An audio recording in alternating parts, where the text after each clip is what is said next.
You've got to identify yourself, and then you've got to go through, I'm sure, what is a very strict three-stage process to get access to the most dangerous security model that's generally available. Identification is no guarantee of safe usage, for want of a better word. Welcome to the AI argument. Hello, good morning, good afternoon, good evening, and welcome to the AI argument. It is myself, Justin Connery, joined as the ever careful and ever conscious Frank Prendergast. Frank, how's your week been? It's been exhausting, Justin, trying to figure out what the safest way to roll out powerful models is. I haven't come up with the answer yet. Well, you've come to the right place because today we are going to debate the relative merits of the two big model providers which are currently have models which are too dangerous to be rolled out. We have on one side of the ring OpenAI, and their view that they should just release everything and let the world sort it out. And on the other side of the ring, we have Anthropic, and their view that we should only allow a very select number of people who they personally choose to use these models because they're too dangerous. So that's the big question for today. What is the right approach? The Anthropic approach is we're going to control the model, we're not going to release it yet, and we'll just give it to some security researchers and let them fix the world's software before we give the general population a model. Or is it the OpenAI approach, which is we think that we should just release this and allow everybody to fix their software all at the same time? What do you think? Well, the scary thing is, right? No matter where we get to today when we're chatting about this, if it turns out that Anthropic's approach, that it should be given to a select group of companies to explore and figure out before it's released any wider, if it turns out that was the safest option, it won't matter because OpenAI are giving theirs to anyone who will identify themselves. Because last week, this isn't hypothetical anymore. Last week, we talked about Anthropic releasing Mythos, which is highly cyber capable and able to find vulnerabilities in software much, much faster and easier. And now this week, we have had the release of OpenAI's 5.4 cyber model, which they are, taking the approach that you just talked about, where, I wouldn't go as far as say anyone can get access, but you can apply for access, identify yourself. I think the first stage of identification is pretty simple. I'd say you or I could go through the identification and verification and get access to the basic level of more capable cyber models. It basically some safeguards taken off some of the existing models we use. And then if we wanted to, we could contact them directly and explain, if we were in the cybersecurity field, we could explain, look, this is who I am. This is what I'm working on. I would like to get access to 5.4 cyber, and they'll vet the person and give them access. I'm not 100% clear on what the processes are. They're pretty vague, but I was able to go onto their site and get to that first round of verification. Now, I didn't go through it because I don't actually need, and I didn't want to draw the attention of myself or give away my personal information for no good reason. Don't be worried about that. Well, look, we've been here before, right? So if you go back about 5 years, OpenAI had GPT-2 and they said, oh, look, this thing is so dangerous that we can't release it to the public, and they didn't. And then they did when they released 3.5. They were worried that at the time the text was so human-like that, people wouldn't be able to tell the difference between it and whatever AI generated text, and that was terribly dangerous. And it wasn't, right? So I'm going to put my cards on the table. Wasn't it? Not yet, Frank. Not yet. We're on our way to the dead internet, thanks to their decision to release these models. That sounds pretty dangerous.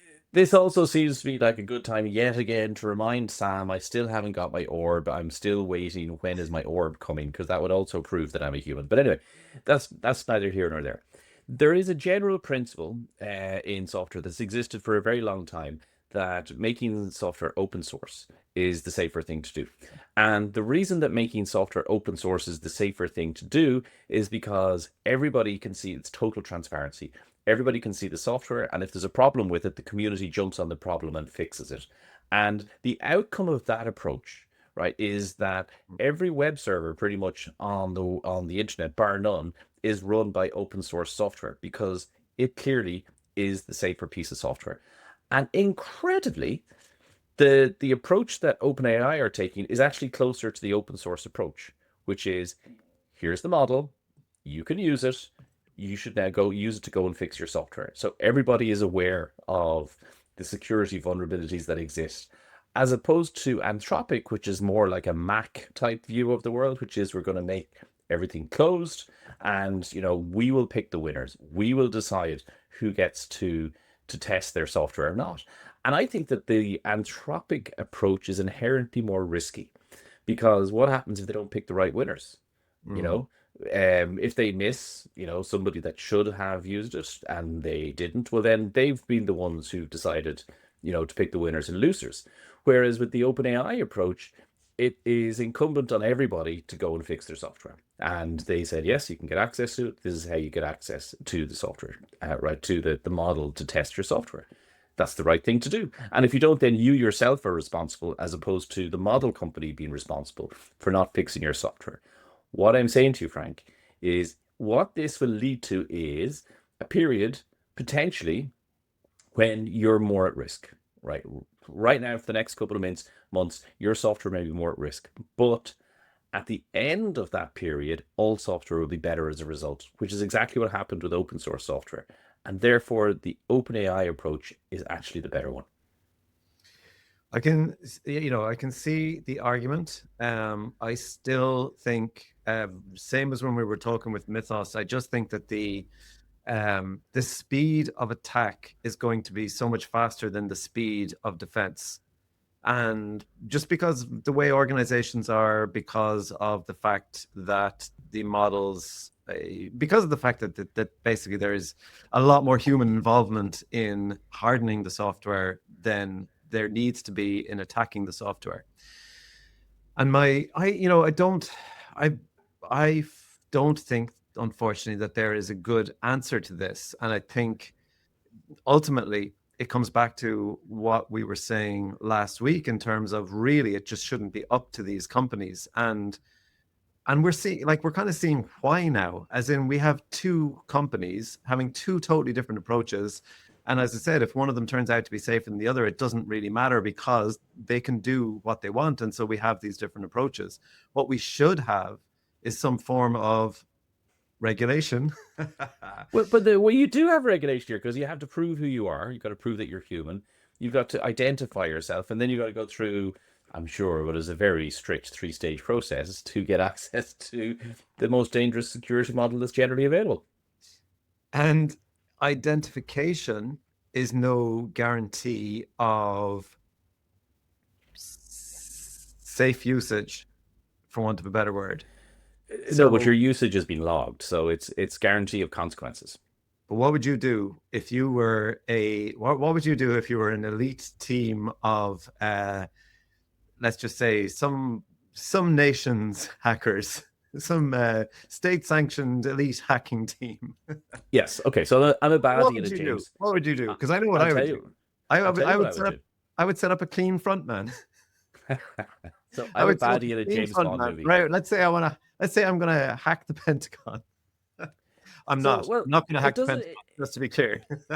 It doesn't. Yeah. If there's a knock on your door, don't answer.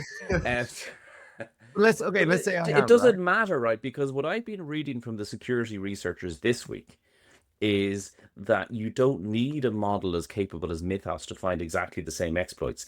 And this isn't okay. So when this happened first, right, they released and they detailed the exploits, and then people said, oh, that's a load of rubbish. I got a really small model and I found exactly the same exploit. It didn't. That was a lie. What they did was you had this huge piece of software and they boiled it down into the one tiny bit of code, and they said to the small model, can you find the security flaw that exists, right? So they fed it the answer, right? And so that didn't.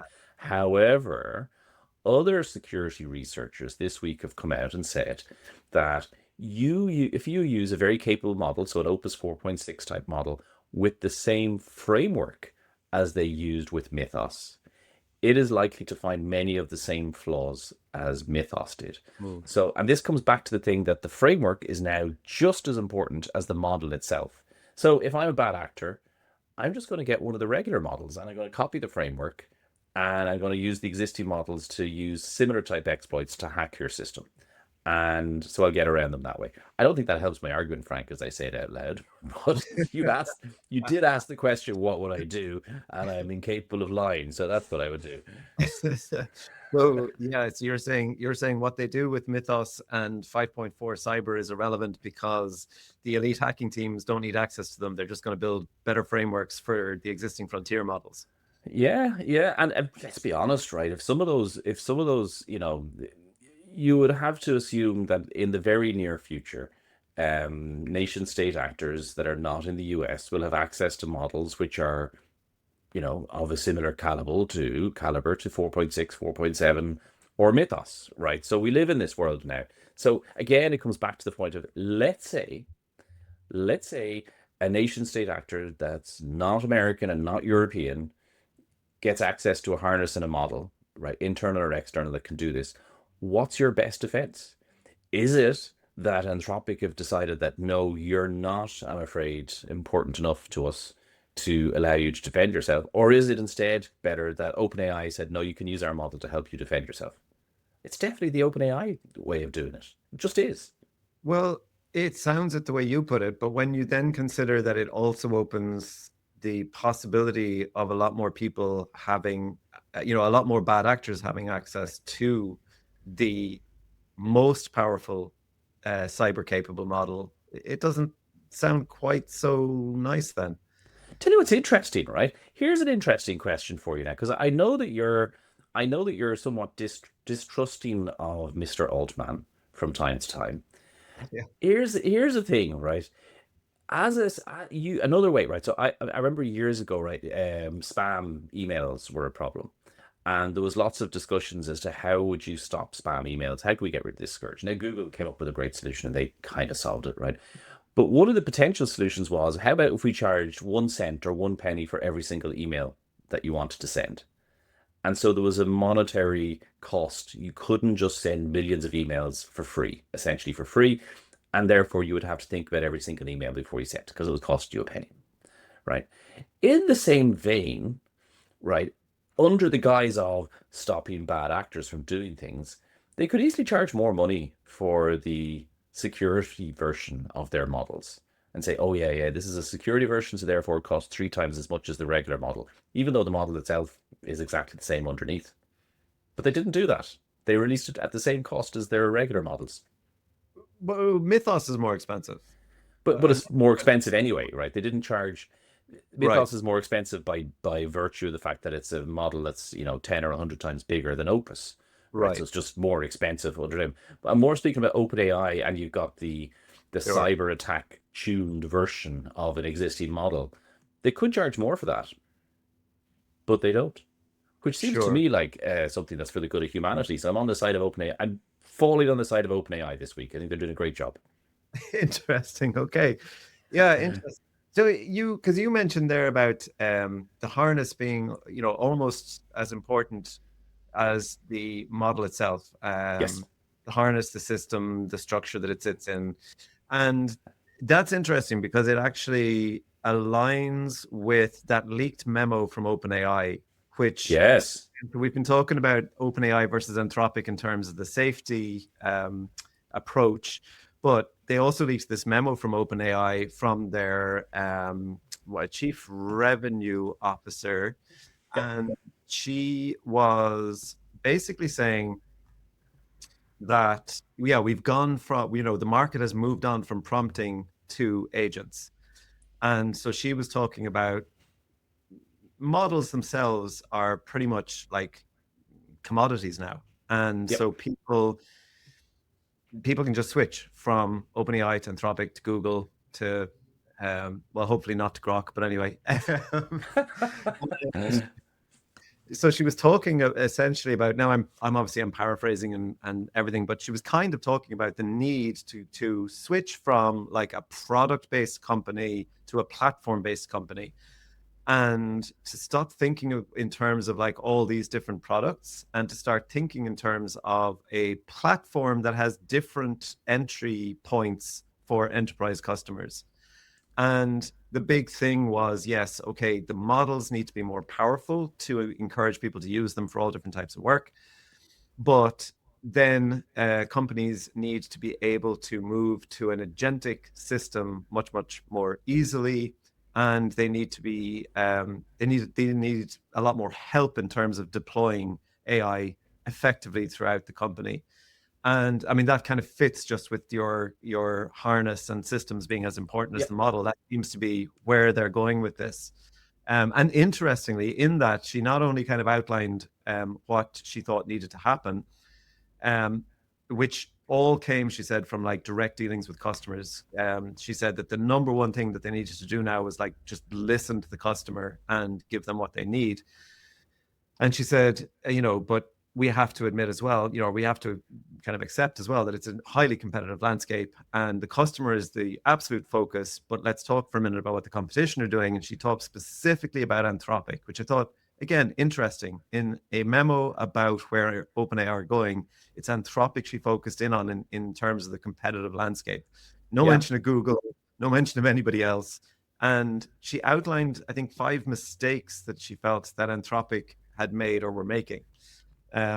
One was that their stories built on fear, and she felt that OpenAI's positive message would win out in the end.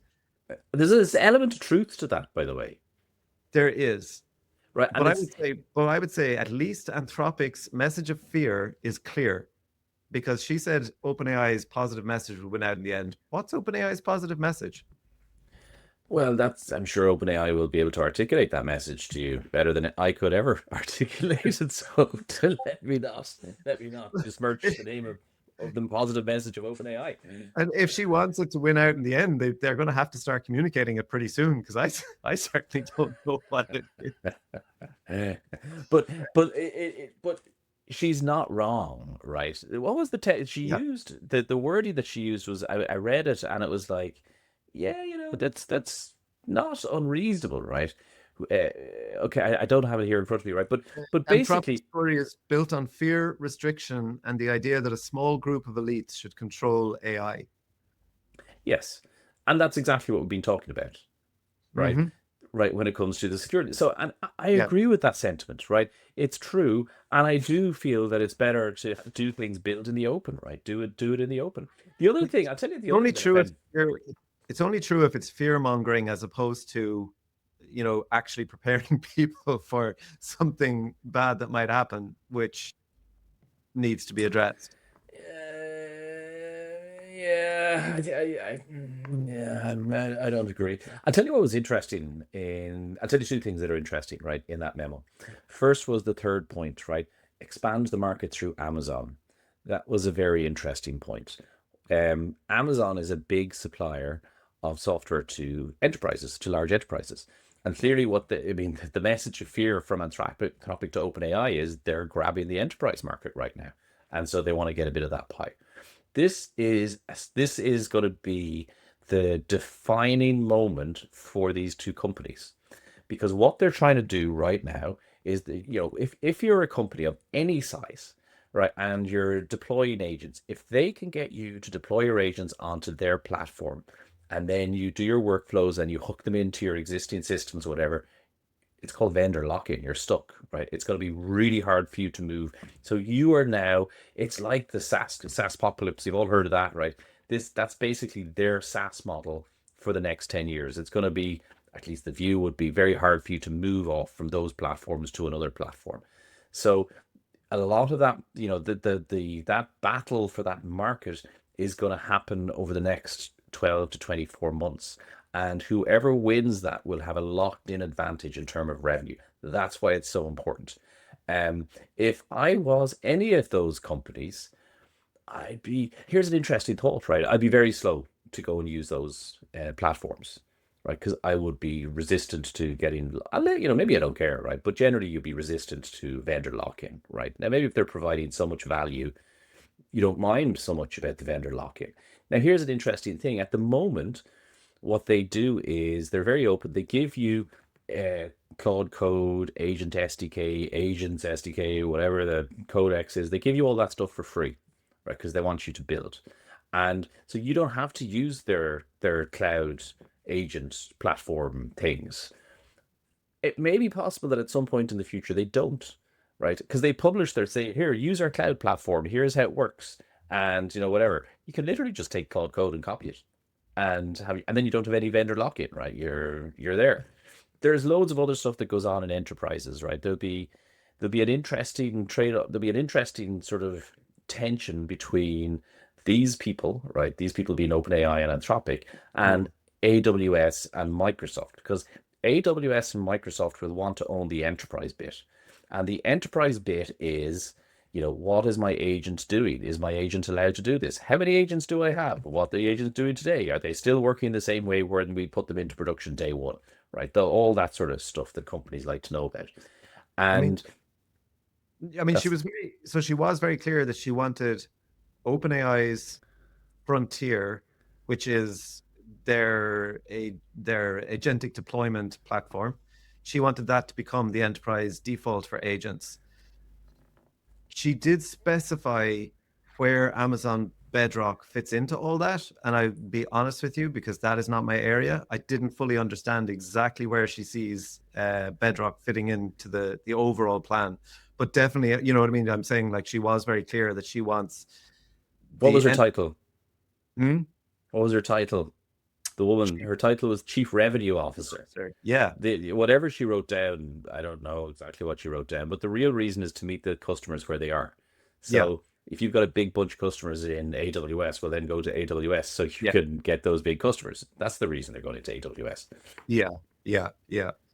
I mean, there's no doubt about it. So anyway, it's such an interesting time, right? What's going to happen? Are they still going to give those tools for free? Who knows? Maybe there's a thing in future where it's now, if you want to use our SDK, you have to go in our cloud to do it. Our clouds are available in AWS or Azure. Pick which one you want to go to. All these sort of things could happen in the future in an effort to... Do you know what? By the way, today, very interesting, sort of related. Salesforce, you've heard of them. They're a big company. They make software. Yeah. And so they come out today and they said they've doing this thing. It's not called Client 360. It's not called Agent 360, but it's something 360. Every function in Salesforce, headless 360, that's what they called it. Every function in Salesforce is now going to be available through an API, MCP, or a CLI through the command line. So what are they going to do, right? So Salesforce are going to give this away for free right now. And they're going to get you to build your agents that hook into Salesforce using APIs, CLIs, or MCPs. And then at some point in the future, they will turn around and they will start to charge for that access the same way they charge for seats today. It's a very smart move, right? And again, it's about lock-in, right? If you build your systems around what we have now, I know that it's going to be really hard for you to get off them in the future. So I thought one of the other... there was so much interesting about that memo in terms of Anthropic versus OpenAI in particular, but like, I thought another interesting one was that she said it was a mistake for Anthropic to index so specifically on coding, and she thinks that has given them a wedge right now, but that, like, in the long term it's going to be a liability because AI is going to touch so many different parts of work. Yeah. I mean, I'm reminded of Steve Ballmer looking at the iPhone when it was released and laughing at it, saying, "Oh, who the hell wants to buy a phone like this? It doesn't have any buttons or anything." I don't agree. I mean, Claude Code has shown itself to be brilliant at stuff way outside of the realm of coding, right? It can, co-work. Co-work is not a coding product, but it is Claude Code underneath the hood. So, yeah, I don't know. And again, actions speak louder than words. I mean, they're releasing this unified interface now where you can do everything, through actually some pretty cool stuff they released. They released this computer use thing where if you're on a Mac, it controls your Mac in the background without you actually having to give up use of your mouse. So it's almost like it's got a virtual screen on your Mac that it can do things on while you're still working away yourself on your Mac. Right. So it's coding and all those other things. They're kind of following in Anthropic's footsteps. I don't agree with her. I think she's interesting. She doesn't test. You mean you don't agree that Do you mean you don't agree that it was a mistake to over-index on coding, or do you mean that you don't think Anthropic really did No, over-index on coding? it's not a mistake. The only Anthropic, the only mistake, and they did talk about this, the only mistake that Anthropic have made so far is they didn't front load the amount of compute that they bought. Right? They're being constrained by compute. That was a mistake. But in terms of every other approach in concentration on coding and going down that route, that was absolutely, so far, there's nothing to tell me that that is not absolutely 100% the correct approach. But it's so interesting. Again, think about it. The usage of AI today is what, 3 to 5% of the planet. By the end of the year, it could be 10 or 15. Like, that's a multiple of what, 8 or 10. Like, the use of AI is going to explode. And so the need for compute is about to explode. And that could be the big mistake that Anthropic made. Yeah, and she specifically, when she talked about that, she specifically said that, we're seeing it now in terms of they're having to throttle their rate limits and users are not happy. And we talked on the show before about when people left OpenAI for, ethical reasons and flocked over to Anthropic, they got a bit of a shock because they couldn't do half as much on Anthropic because of the rate limits. And now we've got, trying to keep track of these model numbers, man. Now we've 4.7. got 4.7. Thank you. Yes. Yes. And I saw people saying that they felt that Claude 4.6 had been throttled in order to make 4.7 seem so amazing when it came out. I understand why people would say that. I would suspect it probably wasn't that. I would suspect it's all just down to the level of compute that they have.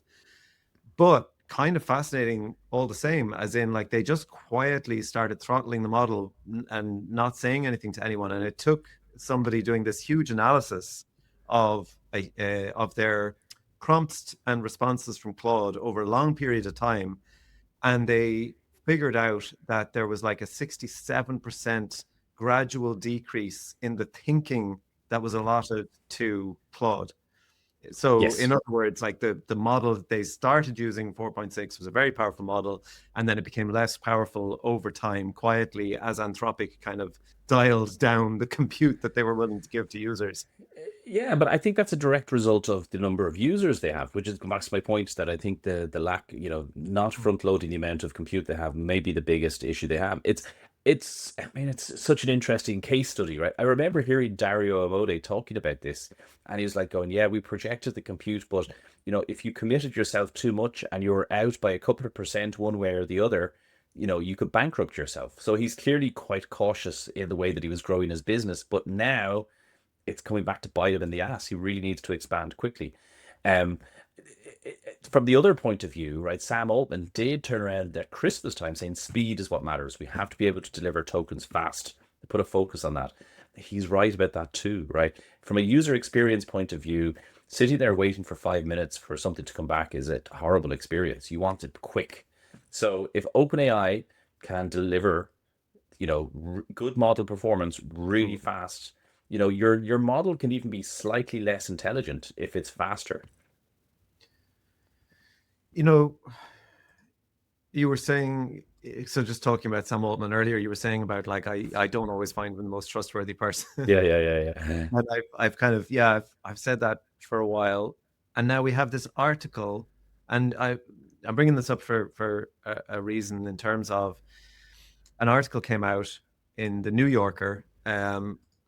What was it called? Sam Altman may control our future. Can he be trusted? And it was by Ronan Farrow and Andrew Morantz. And my reading of it would be that, like, there's no smoking gun, there's no big wrongdoing on Sam Altman's behalf. But at the same time, my reading of it was that there's just a litany of people with a multitude of complaints of lies, manipulation, deception. That is kind of a body of work that is too significant to completely ignore. But at the same time, I'm looking at what we were just saying there about Anthropic, and I'm like, I get it. I understand the compute is expensive, and if you don't have it and you have too many users, what do you do? But it's not what you would expect from the ethical company. It's not what you would expect, that they would just quietly turn down the compute and do a kind of a bait and switch on the models. So like none of these companies are trustworthy. None of them are, they're all companies. They're all private companies doing what's best for them. Yeah, And I mean, where I they would see disagree with the characterization that it's a bait and switch, right? They're dealing with a dynamic situation where they have like what were they? They were growing like 1,000% a week at some point, like just an enormous. I mean, the amount of effort that it requires just to manage that level of growth in traffic is enormous, right? You can see their system downtime was went up. They were clearly having difficulty managing the traffic, but look, they've got great partners, right? They have an investor in Google, as in Google. I think AWS are also an investor, right? They will sort these problems out. But you can't turn down new subscriptions. You can't turn away people that you have already. So they came up with what was possibly the best solution they could. But if you launch a model with a system card and all these, all this big fanfare about the benchmarks, etc., and then somebody signs up to access, we'll say Claude 4.6, based on the benchmarks that they've seen, based on what's in the system card, they sign up, they're paying good money to access that model. But what they're accessing isn't what was fanfared on release at all now. It's 67% less intelligent. Well, okay. I don't know that it's 60. It used Oh, I 67% know. less tokens, right? Yeah. So not all tokens are born equally, Yeah. and maybe it got to approximately the same result. But look, again, I would give Anthropic some credit because Boris, who is the creator of Claude Code, is on Twitter constantly, where people are complaining, saying, "Look, do a feedback, send me a screenshot, whatever." He's saying we set it to automatic, we didn't turn it down. Maybe it's not tuned quite correctly. Did this same thing not happen to OpenAI about 6 or 8 months ago? And they went through exactly the same growth pains. Do you remember that? Where they'd set the auto thing and people are like, oh my God, this isn't working the same anymore. And I don't hear that anymore. So maybe there's just a sort of a growth phase where you got to figure it out. And there were several times that people felt like the models were gradually becoming less effective. To go back to for a second, just very briefly, to go back to that article about Sam Altman and the trustworthiness, etc. Did you also hear about a Molotov cocktail being thrown at Sam Altman's home? And another story, which there's very few details about, but another story about 2 gunshots apparently being fired in the vicinity of his home as well, which people are assuming might have been some kind of attack as well, but the details are a bit scant. And Sam Altman released a blog post after the Molotov cocktail was thrown at his home, which is horrendous, by the way. I mean, yeah. Awful. And he put out a blog post. He did insinuate that article might have been somewhat to blame. He didn't. But the article focused a lot on, look, there's a lot of anxiety about AI around. And again, I just wanted to read one small thing to you, because do you remember last week when Mythos was released? Yeah. I read you that bit from the system card that kind of basically said, we need I think I can't remember exactly what it said, but basically it essentially said we need regulation. It essentially said, we need help here. Come on. The governments of the world need to get stuck in here. I don't remember the exact wording, but that was more or less it. And I just found it interesting that in the blog post from Sam Altman after the Molotov cocktail, he said there was a lot of anxiety about AI. And he said, I do not think it is right that a few AI labs would make the most consequential decisions about the shape of our future. And he said, we urgently need a society-wide response to be resilient to new threats.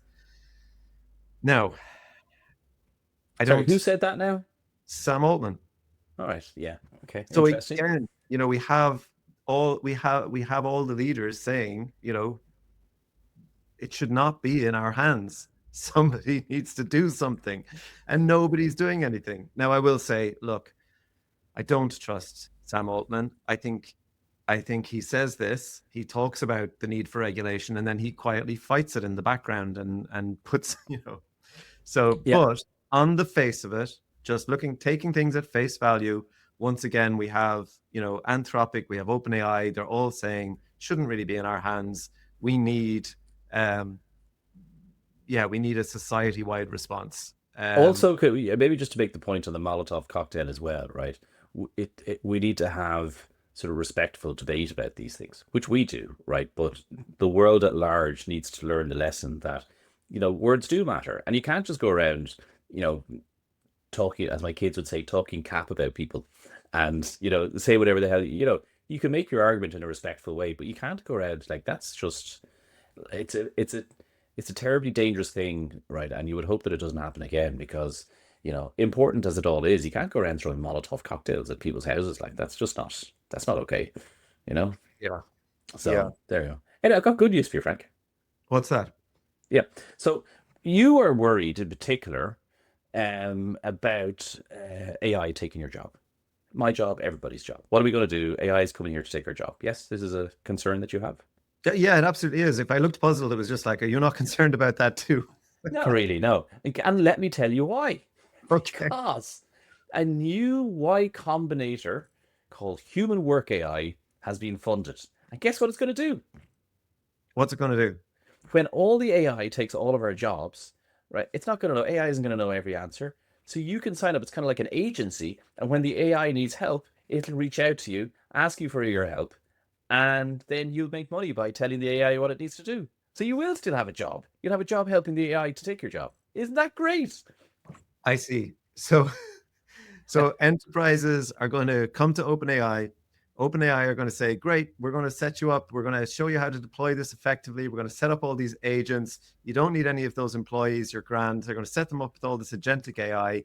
The agentic AI isn't going to be remotely capable of doing the work of expert humans on long horizon tasks. Yeah. And it's going to fail. And then it rings up the human and goes, here, come here. Would you do that job for me? Yeah. Can you...